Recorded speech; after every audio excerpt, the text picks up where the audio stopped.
Hello, so today I'm going to talk about the band Milch or Milk, I'm not quite sure how it's pronounced, and it is a sort of not quite visual kei, kind of visual kei, kind of gothic, I'm not quite sure what the correct genre would be, band, and it consists of a singer named Coco and two violinists, one named Robin, who I think may have gone by Mocker as well, but is currently known as Robin, and Will, and okay, so this is where I'm a little bit confused. As far as I know, that is Coco and that is Robin. But as you can see in the article, they've referred to them as Mocha, and this is the only case I've seen it come from my research. Even when we look later on more official sources, Mocha is referred to as Robin. So this is where I'm a little bit confused, but I thought I would just point out why I said they were referred to as Mocha and Robin, because I'm not actually sure if this is a mistake or if it's intentional, because this is the only case that I've seen this happen. So I don't know about that one. The reason I'm talking about this band is if we look at them, and I have been clever enough to put a visual, they borrow a lot from the lolita elements, and not only that, they actually have a history with the lolita community themselves. So I thought I would start off with the actual brand concept that the brand has, as they actually do have it on their website. So I'll do another dramatic reading for you now about the Milch story. In some country in the Middle Ages, there was a girl called Leia who shut her heart to anyone, anything, due to her parents' death. Her only friend was a doll named Coco, who's also the singer of the band.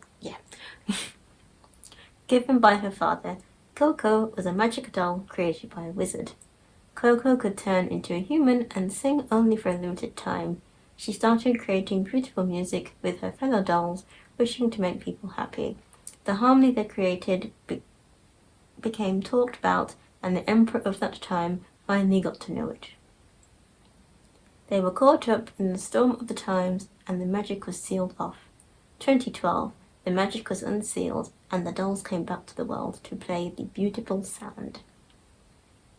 Profile. The Milch is a gothic and lolita unit. The dolls from medieval represent a complete fusion of music and fashion. Yeah, I think the translation is a bit not the best. I'm sure we'll get along with it. Their sound, a mixture of classics, pop, and electro music, sets off the lolita voice and dynamic violin sound. March 2012 started performing lives. Their dynamic performance, coquettish dance, and talk generate surprises, laughs, and impression among audiences. Activities. First album, Metronome. 2013, single, Mama. 2015, second album, Imperial. 2018, third album, Sinfonia. Lives, 2011, the Rosario ending song of Chokyo TV, Cinema Bar. 2012, Institut Français Fête de la Musique, Vietnam Festival. 2013, Badaiji Matsuri in Prague, Czech Republic, Austen and the Abbey in the UK, Kawaii Cafe in Paris. 2015, Hyper Japan in London. And the dolls, all the group members, however you want to really say it, is Coco the singer, and Will and Robin the violin players.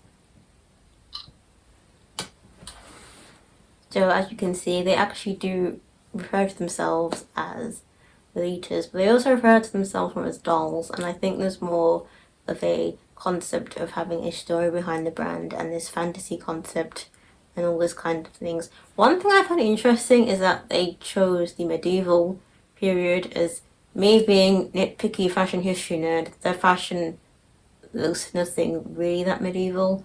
Although if you want to be, I suppose, even more nitpicky, there was a lot of medieval revival during the Victorian period. And I feel like a lot of natural form isn't really the right word I'm thinking of, but there were these sort of natural form dresses which were very popular during the Victorian period, which were harkening back to the medieval period. And I feel that would have been a cool costume choice if you were like a really big costume nerd. But that's me being a history of a fashion nerd. It's really not relevant. But anyway, I thought they would have gone for a more Rococo or Victorian sort of ideas, considering Lolita's inspiration roots more lie within those eras. But again, it isn't something you need to do, it's just something I found quite interesting. And the fact that they took the doll concept really, almost literally, as the storyline is, that these singers are dolls that are somehow brought to life.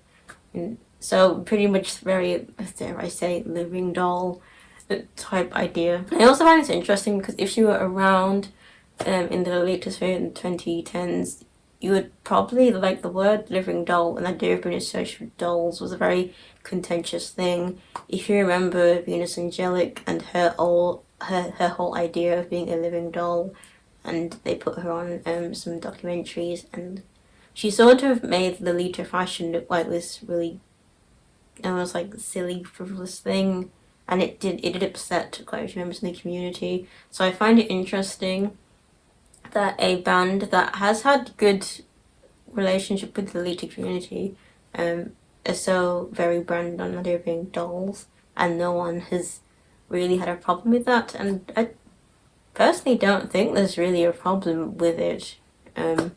I suppose the two go together well. I think their problem is more when someone conflates them being the exact same thing, which they are not, but they can go together quite well. And as we have gone through, they have done quite a few international things, and I think they're quite more international than your average Japanese band. They seem to really want to reach out to the rest of the world, and the two things I remember happening in my sphere of the world, which is the UK, is the performance for Milk Tea Day, which was in London, which I didn't get to go to, and the Austen and the Abbey event in 2013, which I also didn't get to go to. So unfortunately, I don't have any first-hand information for you there, but I do remember distinctly the Austen Abbey being advertised all over. It was Facebook at the time, and I remember there being videos from the events on Facebook and YouTube, and I really wish I saved them or something because I can't find them now, and I find it really annoying because I wanted to show you some high quality footage of the band. That being said, I did find a random video that someone did take of the Austen and the Abbey event of Coco doing a live performance. I'm not quite sure what the other two members were. I don't recall if they also were there. I think they were all there, but either way, there's a performance that is performed by Coco, so I'll just post a snippet somewhere. I'm not sure how much I can get away with really, and I'll post a link below to the original video because you can also watch that on YouTube.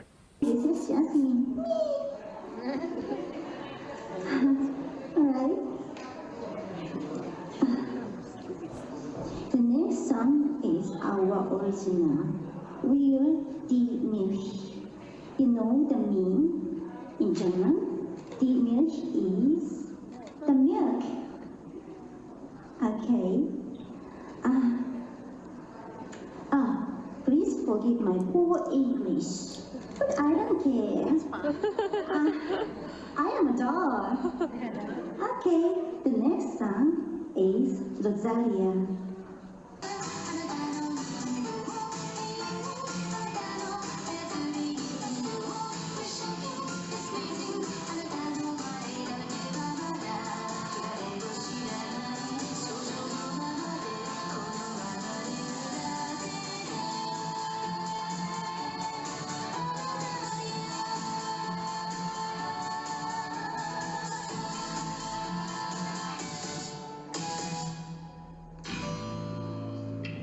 Hello, it's editing me.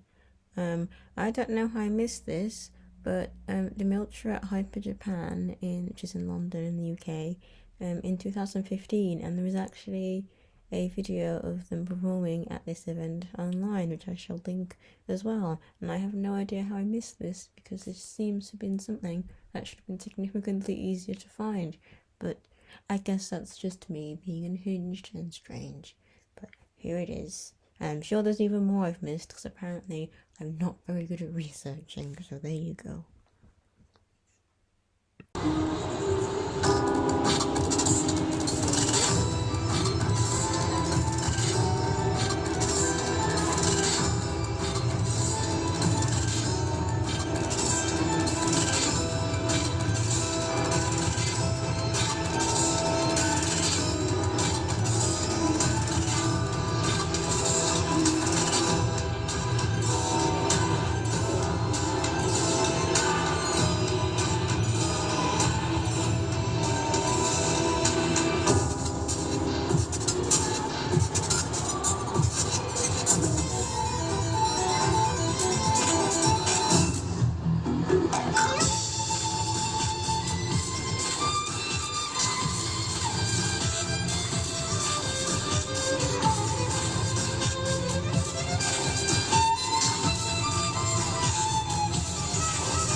Also, a lot of their music and music videos and all that is on their own official channel. So if you wanted to see high quality recordings of the music and see if you like it or not, you can also just go on their official YouTube channel and have a look. My personal recommendation is Rosaria, which is, I think, the second song from their first album in 2012, and I believe it's also their most famous song. It's personally my favourite. It has a very electropop sort of sound to it, which is something I like. It's going to sound quite strange, but I describe it as take the Tekken 5 Moonlit Wilderness song and take Hadaway's What Is Love and then just kind of throw some lolita chords in there. It's sort of what you're getting. Kind of. Maybe. If that makes any sense to anyone. Also, since we're talking about electronic music, anyone feel free to comment your favourite house music, because one thing about me is I vehemently adore house music, especially from that 90s and early 2000s sort of period when everyone was going completely crazy over synthesizers and things were becoming more accessible in the hands of the consumer. So yes, I do vehemently enjoy me some house and electronic kind of music from that era. One thing I thought I would mention, which is quite funny, is they do have a merch website, and they have this little character, which I think is a little cat. I'm not sure if it's an official mascot or not, but I just found it really cute, and I just wanted to point it out because I really like cats, so I'm going to find a reason to talk about a cat. So I thought for fun, we'll just have a look at some of the outfits that they have worn, and I won't really judge them per se, because I'm not really that kind of person, but I thought we'd have a look at some of the outfits that they have been wearing. So one of my favourite looks is actually the look in the profile image of it's a promotion image of, I believe it's Coco and Robin, and they're also usually the main two you see. You don't necessarily always see in every video. I'm not sure what the reason for that is. I think most of these looks are just going to be Coco and Robin. But anyway, this is my favourite look, and if you can tell, it's probably because it's quite old school. There isn't that much print on it, and you've got the contrast of someone in black and white, the Kuroshiro sort of contrast, which I like. And sometimes I just like a really simple gothic leading chord. It's just a bias I have towards the sort of style that I like, and I think it's Coco, I'm not quite sure, my glasses aren't on, has the chunky shoe on, and I adore me a 90s to 60s, 90s to 70s chunky shoe. I adore that. So looking at Coco's outfit here, it does look very 2010s, which isn't a bad thing. It makes sense. It's probably when the photograph was taken, and it's giving me, and I don't mean this in an offensive way, I feel like Bodyline would steal this print and make a replica of it, because it has a very formulaic 2010s-ness to it that it feels like Bodyline's made a replica of this print and probably sold it in a dodgy counterfeit version somewhere. And I don't mean the outfit itself looks like a counterfeit. It's just a quintessential print that looks like something that Bodyline would rip off. I think I'm just feeling that 2010s nostalgia from Bodyline just ripped off all those prints from that era. Again, it's hitting more sweet. It isn't very gothic or very autumnal, and again, I have a bias towards those things, so this isn't going to be on my personal favourite list, but I do think it's a nice chord. Okay, so looking at the outfits on the first album, it is a look, and not necessarily in a bad way. Again, they're like a Lolita inspired group, and I do think this could actually work with around Lolita. I think it's because I think it's Coco's wearing Ero, and you don't really see it that often, but I do actually think it's done quite well. I actually do want to get some fishnets in that kind of style if I ever actually manage to do Ero. I haven't really done it, and I think it's just a very good way to do it. I feel it's one of those sub-styles because it's not really explored that much. I feel there's a bit more leeway, but you also need the experience to know what to break and what rules to not break, because otherwise it would just look really off. But I do actually think it's quite well done here. It's The only thing that's really error, I suppose, is the tights. I can't really tell what the silhouette of the skirt is doing. It doesn't look like she's got a petticoat on, but having these sensual reds and blacks as these like romantic colours and having fishnets, I think is a good way to evoke a ero-ness, but not necessarily like not wearing a lot of things, if that makes sense, because you still want this sort of covered up, I suppose is the word, perhaps, idea, because you could always just walk out in like underwear and fishnets and put a headband on your head, but is that really ero at that point? Again, it's a very interesting sub style because it isn't really explored, and I think it does take a bit more experience to get it right. Also, Robin has a big princess sleeve, which I fully approve. I just love how silly and epic a princess sleeve looks, even though they're really impractical. But I love seeing those in chords, especially if you go to a big event and you go all out. I would just love to go to a big event and go all out. Unfortunately, a lot of these events like Austen and the Abbey just don't run anymore. And at least as far as I'm aware of in the UK, I think perhaps it's just such a small country. It's just perhaps getting the funding of things like that for things. I'm not really sure, but as far as I'm aware, there's not that many events, and it's kind of sad. Looking at their second album called, number one's a catch in it, so with 10 out of 10, they win. But also it does look very 2010s, very quintessential 2010s, and I think it's just that sweet dress and the border print. I don't know why, but this particular style of border print just reads really 2010s to me, and I think that could honestly just be a me thing. But again, it looks great. It's very matchy, which isn't a bad thing with Lolita, especially around the 2010s era, late 2000s, that kind of very AP clone sort of era.